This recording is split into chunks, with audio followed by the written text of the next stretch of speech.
Hello everyone and welcome back to the channel. Today I'm going to be going over my top 10 DLCs currently available for the Hunter Call of the Wild. Now I would like to mention that I am not going to be going over any map DLCs, mainly because this is based on personal preference and the fact that you can test each map and multiplayer yourself before making a purchase. So if you would like to know my opinion of each map, I would recommend you going to watch my map ranking video. I'll be linking that in the description.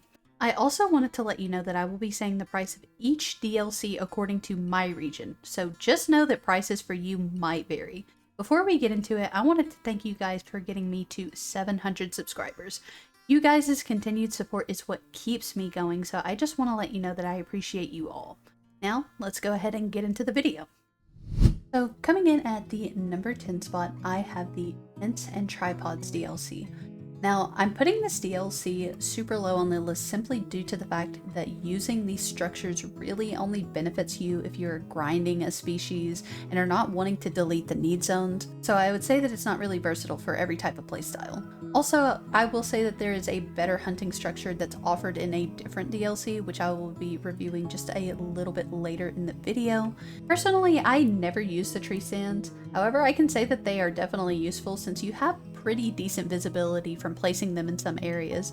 However, the fact that they can only go on select trees in certain areas makes them not as useful as the tripods in my opinion.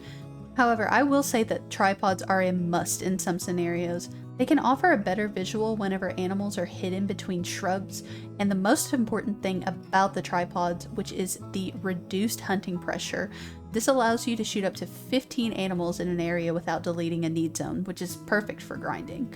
You can also carry an unlimited amount of the same variant and it will weigh the same in your inventory, and this goes for all tents and other hunting structures, so I'd say that this DLC definitely deserves to be in the top 10. Coming in at number 9, I have the Duck and Cover DLC, and again I'm ranking this one fairly low due to the other features in this pack being weaker, and that really the best thing about this pack only benefits people that are grinding. Alright, and this pack comes with 3 things. So first thing that we're going to go over is the mallard decoys. I would say that the mallard decoys, especially in 2025, aren't entirely necessary since you're able to attract animals in very easily without decoys just using the e-collar. So this definitely isn't the best part about this pack. This pack also comes with a shotgun, the Norden 20 gauge, and it's also very lackluster compared to other weapon choices in the game. It only has a 3 shell capacity, and overall I would say that it's pretty weak. It definitely doesn't compare to a weapon like the Cacciatore. But the main thing about this pack would be the waterfowl blinds. They are without a doubt the best hunting structure available in all of the Hunter Call of the Wild. What makes this structure stand out in comparison to others though is that unlike the structures that are found in the Tents DLC, it is a very open blind which allows for better visibility. You can stand on the edge of the structure to get higher ground, which also allows for better visibility while still being completely covered. And unlike the tree stands and tripods DLC, you do not have to go through a little bit of an animation screen whenever getting into the blind, and you can also place these structures extremely close to your tent, which you cannot do with the tripods. So overall, these blinds is what really makes this pack stand out. Coming in at number 8, we have the Ambusher pack, and you can purchase this on Steam for $4.99. Overall, this pack is extremely beneficial, and I would say that most of the items that you get in this pack can be beneficial to you in some way. The Marati model is one of the best class 3 to 8 guns in the entire game, and I would say that its main drawback is that it's only really useful at 150 meters and below. Its main advantage is that you can use the 44 Magnum cartridges, which comes with 70 penetration on its flat nose hardcast version. This high penetration makes it way more powerful than other rifles available within its class range, especially at ranges of 50 to 100 meters. Another big advantage that it has is that it has a 6-round capacity, which makes it more versatile than its similar counterparts. Moving on to the next weapon, we have the Stenberg Takedown Recurve. Now, I wouldn't recommend using this bow compared to the crossbow, which is more accessible for newer players. However, I will say that a major upside to using this bow is that you can equip a sight on it, which isn't something that you're able to do on other traditional bows. It is also quieter than other bows, but this doesn't really make a huge difference in its functionality. It was just a feature that I would like to mention, but the fact that you can equip a sight on this bow is what makes it stand out compared to the others. And finally, we have the item that really makes this pack stand out, which is the Quist Red Pro Electronic Collar.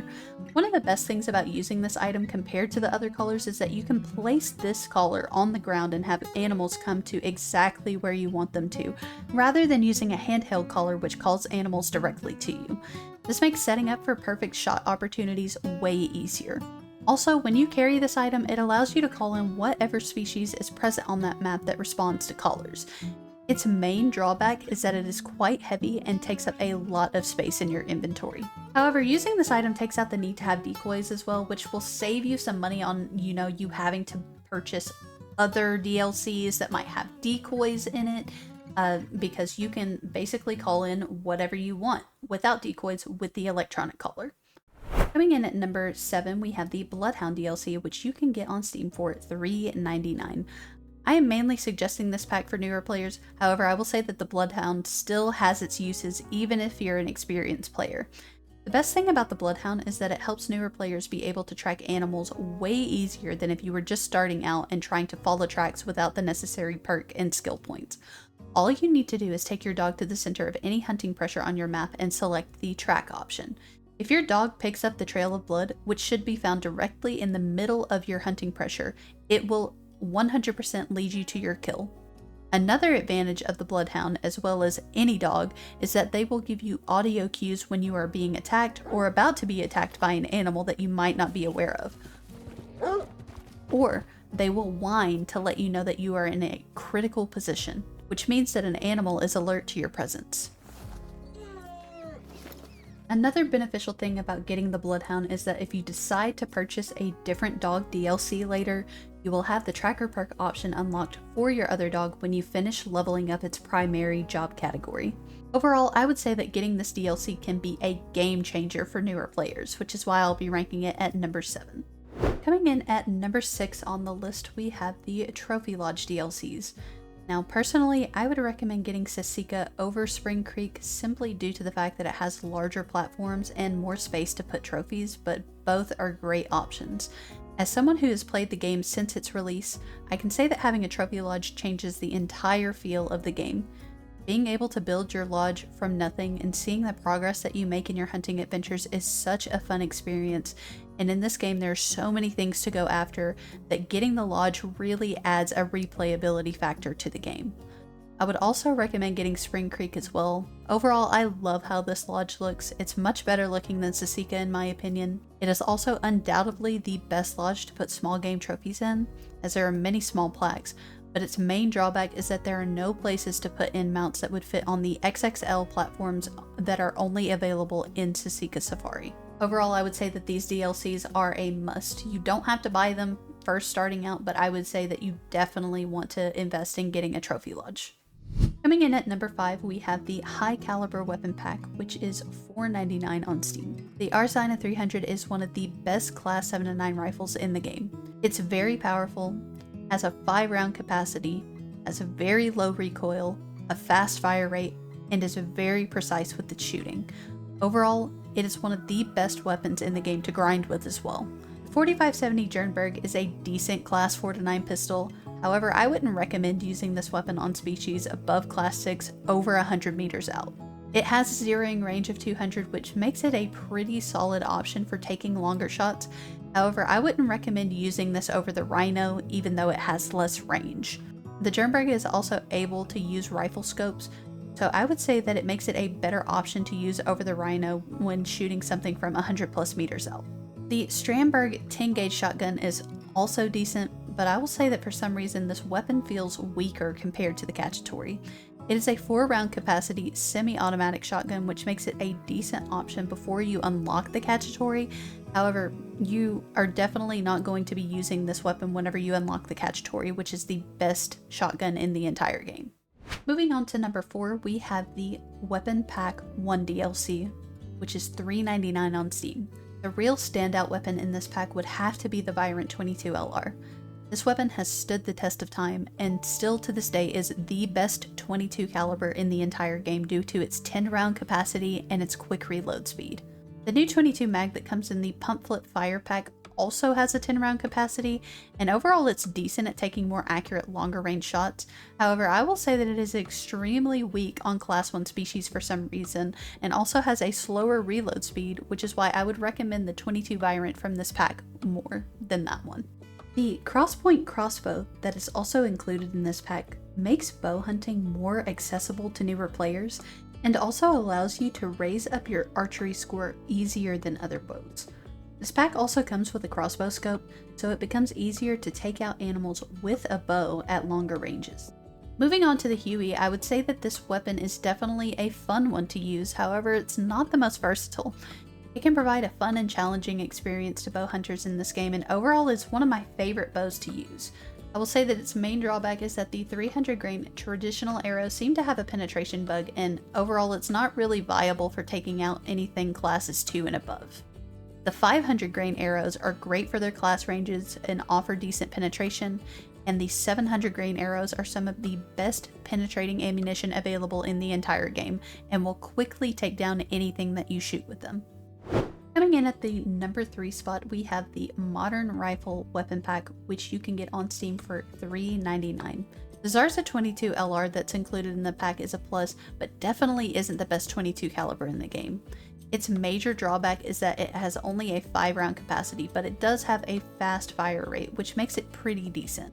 Zarza 223 is also decent. I actually use this gun during my pheasant grind, and I do like its quick firing rate and its flat shooting, but I would say that the base game 243 is overall a better weapon to use in this class range. The Zarza 308 is really what makes this pack stand out. It is one of the best 4-8 rifles in the game, has a 5 round capacity, and has a quick fire rate. There used to be a feature that made this pack stand out more, which was that you didn't have to have rifle score to unlock this gun's ammo, only in-game cash, but that has since been fixed to where that applies to every weapon pack now. However, this gun is still one of the best choices, for newer players especially. ARs overall tend to have less recoil and allows for quicker follow-up shots, making it easy to drop multiple animals from a herd, which is great for racking up experience and rifle score. Coming in at number 2, we have the Scopes and Crosshairs pack at $4.99. The Angler 4-8 night vision rifle scope is without a doubt the best night vision scope in the entire game. It has better magnification at 4-8 zoom compared to the Gen 0, which is a 1-4 zoom. I also think that it has a clearer look, and the blue tint in this scope is much easier to look at compared to the Gen 0. The Hermes 3-7 handgun shotgun scope is also a very decent scope. Its main advantage is that it can be used on handguns and shotguns, and it offers more magnification. However, I would say that the scope really only rivals the Meridian, since other handguns can use rifle scopes. The main standout in this pack would have to be the Odin 4-12 rifle scope. It offers more magnification than the Hyperion, which is a 4-8 zoom, while keeping good visibility to your surroundings, unlike the Argus 8-16. Also, the fact that purchasing this DLC makes it to where you do not have to level up to unlock the Hyperion or the Argus makes it a better option for newer players, since the pack only costs $4.99. So I would say that if you are a newer player or even an experienced one, getting this pack, in my opinion, is a must. And coming in at the number 1 spot, we have the Tents and Ground Blinds DLC. Now, console players can skip this part since tents and ground blinds are included in your base game. However, for PC players, getting this pack is definitely a must. Tents allow you to have 16 fast travel points on a map at any given time, but this of course is limited to your solo player map. Each tent costs 16,000 in-game cash, which is definitely pricey, but I will say that its benefits outweighs its price. Another benefit of the tents is that you get a discount for changing the time in them. The max money that you pay at an outpost to change the time is 2,500 in-game cash, and the max that you have to pay at a tent to change the time is 1,875 in-game cash, so that is an added bonus. This pack also includes ground blinds, which could cut out the need for you to purchase other DLCs. However, I wouldn't recommend using these blinds since they have very poor visibility, but I would still say that it is a plus that they are included in this pack. Also, another cool detail that I would like to note about the ground blinds is that they can be fully customized, which isn't something that you can do to tripods or duck blinds. So that is why I would place this pack at number 1. And alright, that concludes it for today's video, guys. I would love to know in the comments your thoughts on my top 10 and what DLCs are your favorite in 2025. Thank you guys so much for watching, and I hope to see y'all in the next one. Bye!